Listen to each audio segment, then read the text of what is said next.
नमस्कार मंडळी, मी आहे रोहिणी आणि पुढे रोहिणीमध्ये तुमचं खूप खूप स्वागत आहे.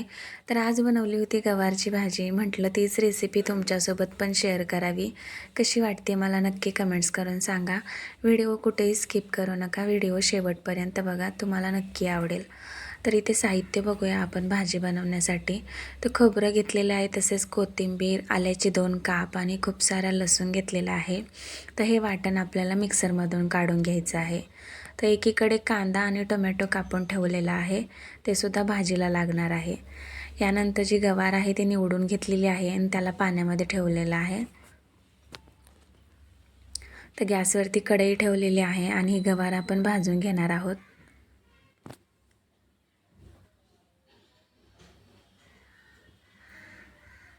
तर यामध्ये थोडंसं तेल टाकायचं आहे आणि ही गवार आपल्याला हलकीशी मऊ होईपर्यंत परतून घ्यायची आहे.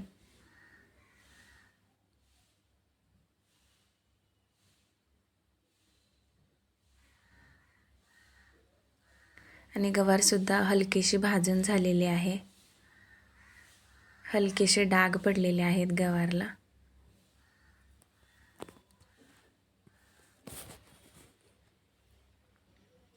ही गवार भाजून झालेली आहे, तर आपल्याला ही एका परातीमध्ये काढून घ्यायची आहे आणि ते गवार काढून घेतलेले आहे. त्याच कढईमध्ये मी तेल टाकलेलं आहे, 2 ते 3 चम्मच, आणि त्यामध्ये मोहरी टाकलेली आहे. तर मोहरी छान तडतडली गेली की त्यामध्ये आपल्याला जिरे टाकायचे आहेत. जिरेसुद्धा छान फुलले गेलेले आहेत. त्यामध्ये मी खूप सारा कांदा जो कापलेला आहे तो टाकलेला आहे. कांदासुद्धा हलकासा मऊ होईपर्यंत परतून घ्यायचा आहे. आणि ते कांदासुद्धा छान भाजला गेलेला आहे. आपण जे वाटण बनवलेलं आहे ते वाटण टाकून घेऊया.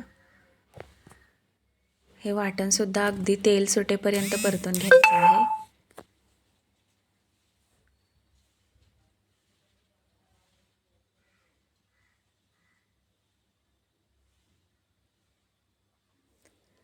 आणि तुम्ही इथे बघू शकता, खूप छान वाटणाला सुद्धा तेल सुटलेलं आहे आणि छान हे वाटण परतलं गेलेलं आहे. तर यामध्ये मी हळद पावडर टाकलेली आहे, तसेच धना पावडर टाकलेली आहे आणि लाल तिखट टाकलेलं आहे. हे वाटणामध्ये मिक्स करून घेऊया.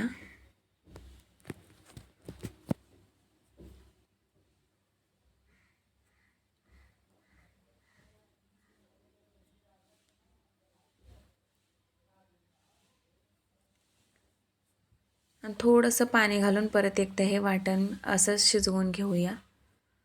आणि तुम्ही इथे बघू शकता, हे वाटणसुद्धा छान असं शिजलं गेलेलं आहे.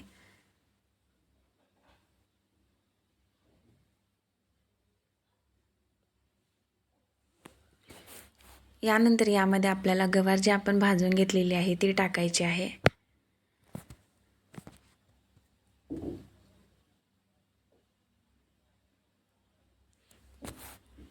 गवार मसाल्यामध्ये मिक्स करून घेऊया.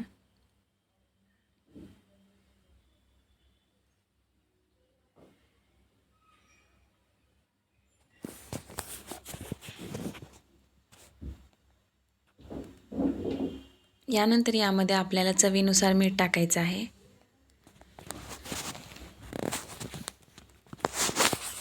मीठसुद्धा मिक्स करून घ्यायचं आहे पूर्ण भाजीमध्ये.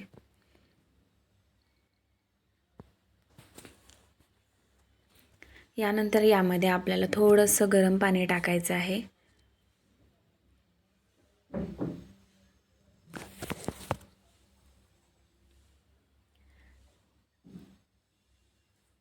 ही गवार आपण अगोदरच भाजून घेतलेली आहे, जास्त वेळ काही लागणार नाही आहे शिजण्यासाठी. तरी पण आपण एक वाफ काढून घेऊया. यावरती एक झाकण ठेवूया आणि एक 5 मिनिट शिजवून घेऊया लो फ्लेमवरती. यानंतर झाकण काढून पाहूया. बघा किती सुंदर झालेली आहे गवार. तेलसुद्धा खूप छान सुटलेलं आहे, तर्री आलेली आहे गवारला.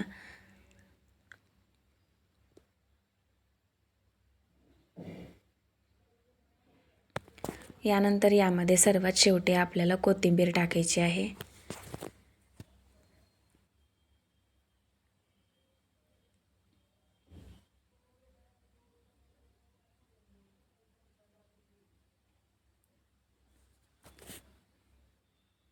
आणि ही गवार खाण्यासाठी तयार आहे. एकदम सोप्या पद्धतीने केलेली ही गवारची भाजी तुम्हाला कशी वाटते मला नक्की कमेंट्स करून सांगा. जर माझ्या रेसिपी तुम्हाला आवडत असतील तर लाईक करा, शेअर करा आणि सबस्क्राईब नक्की करा.